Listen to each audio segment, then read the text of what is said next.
Yeah, good morning. This is Mike with Tribe Mania Tree Services. I'm here shooting a video of this large red oak that uh, has fallen, and I just wanted to kind of go over what I see here for a few minutes. This big oak, the first part of the tree is this large branch right here, and I don't know when this part of the tree fell. Um, it happened probably before this growing season because there's not any leaves on this part of the tree. So this part of the tree uh, fell at least prior to this growing season that we're in.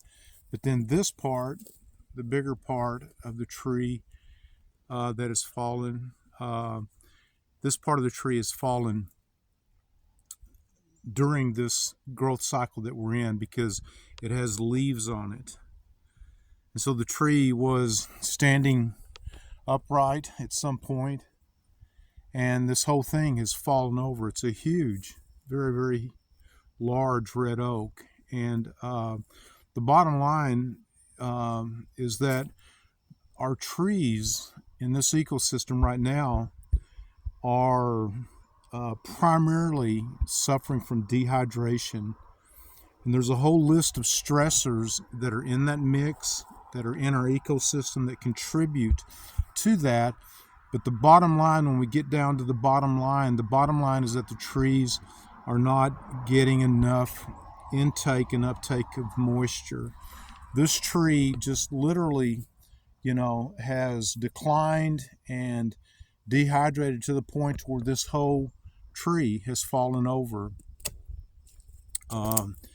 Here we are in the middle of September, and everywhere that I go, I see trees that are the leaves are are drying up, dying, and it's from dehydration. It's not seasonal because our fall colors typically do not come until the middle of October, running through November. There's another tree right there. You can see all of those branches that have lost their leaves. I mean, just everywhere that I go, I see the effects of the dehydration. So there's two things that can be done to correct that and to stop this trend. The trees declining, and then at some point they succumb and the leaves start dying, they start falling off, we see dieback, and eventually it can lead to entire trees falling over, and from dehydration. I'm seeing a lot of cracks, big cracks in big trunks, and it's just from dehydration. So that then when the trunks start cracking from dehydration, then we're getting into structural issues, and that can become a safety issue. So this is a pretty serious problem. It's something that we need to address.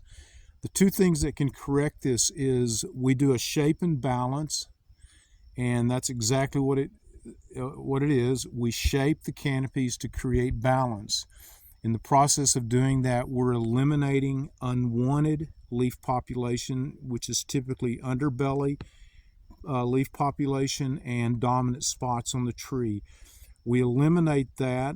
It creates balance, which improves the intake and the uptake up into the canopy in a more efficient and equally spread manner.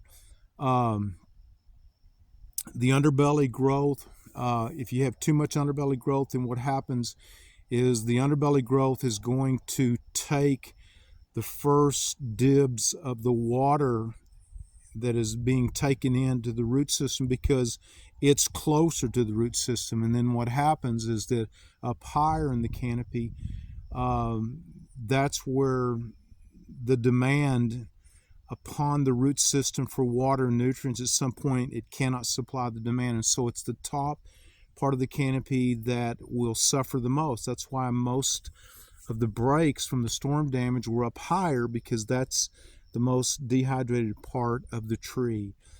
So the shape and balance, and then if you have a lot of other species mixed in, we do a natural habitat preservation cut, which is, again, we're just creating balance. The trend to just blow out all the cedars is not a good trend. That disrupts a soil grid that has evolved over time, that has roots, nutrients, minerals, all kinds of stuff going on that supports the ecosystem, which obviously includes the trees. Then the other thing that can be done is we do a root inoculation. And the root inoculation, what it does, we drill holes into the soil zone, and then we pump microorganisms into the soil zone that germinate, and then they find the roots of the trees. They integrate into the roots, and it becomes a lifelong symbiotic relationship between the microorganisms and the tree. And it's called microcausal fungi. It's not a new technique. Nurseries use it all the time on plants. I've just adapted the technique to where we can use it on the trees. But what it does is it basically creates a secondary root system that is able to tap into more of the water, the groundwater that is deeper, and in pockets where the roots are not able to get to the water. So it dramatically improves the intake and the uptake. Even when we're not getting surface moisture from rain, there's usually water, groundwater, that is deeper in the soil zone, but so this enhances the intake of that within the soil zone. And so the root inoculation and the shape and balance are the two things that will correct the declining trend and the dehydration trend that we're now seeing in our ecosystem. One positive thing about the root inoculation, it's not like fertilizing. It's not like a biofeed formula that you have to do every year, and sometimes more than that. This is a one-time deal. We do it, and then it colonizes. It just keeps growing and growing and developing more and more of the root system in the ground. So this is Mike with Tribe Mania Tree Services. Right now is an opportune time to do both of these to relieve stress right now, and to prepare the trees and get them, ready for a new growth season that'll start next spring. If you're interested in our services, or if you'd like for me to come out and look at your trees and explain to you the process and what it looks like, give me a call, 361-389-6894.